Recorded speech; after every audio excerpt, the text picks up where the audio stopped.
The Underwood family from Dallas, Texas, visit the grave of Grandpa Underwood in the American cemetery at Madingley, Cambridgeshire.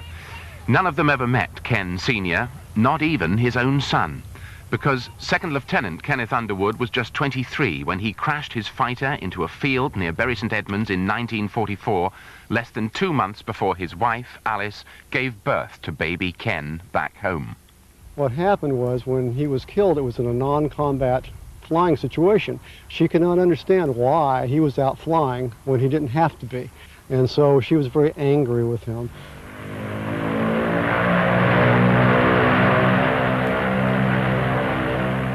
Worse yet, rumors came through that Ken Sr. had been hot-dogging or racing another pilot when he lost control of his P-38 Lightning fighter. Throughout his life, young Ken was haunted by a need to know the truth, especially when he discovered US government records censored the cause of the accident. Years of letter writing and making contacts through veterans associations led him to this spot near Bury St Edmunds, 48 years to the day since his father's plane hurtled out of control across this field and smashed into this tree.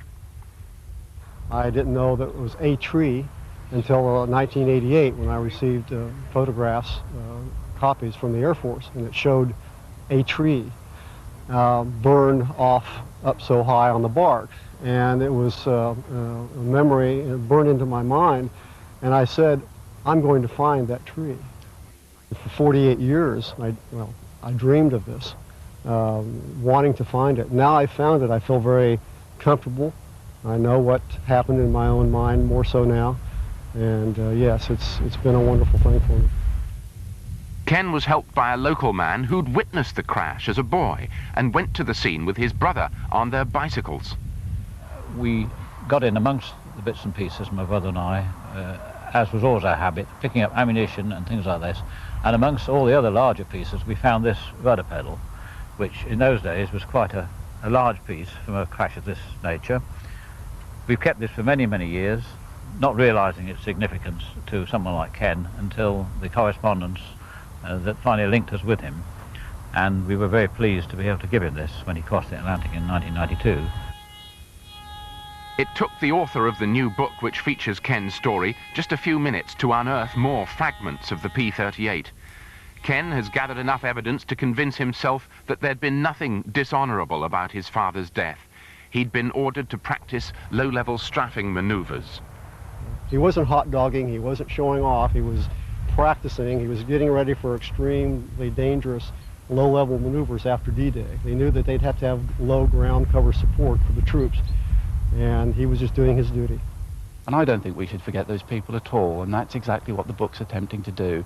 It's taking their stories, it's remembering that behind every crash that occurred in this countryside, there was a family, there was perhaps a son like Ken, far away, who never knew his dad. Suddenly, the years are stripped away for Ken with a discovery by the farmer who owns the land where the plane went down.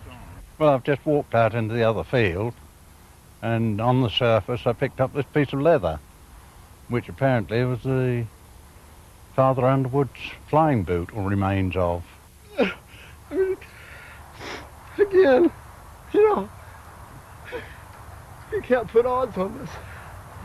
No. You know, I have to tell you, just a few minutes ago, I was looking out over the field and I looked up and I said, Ted, are you here? Are you here today? I think you are. Can you bring this to me? Well, it's a connection with your father. Yes. He was a hero.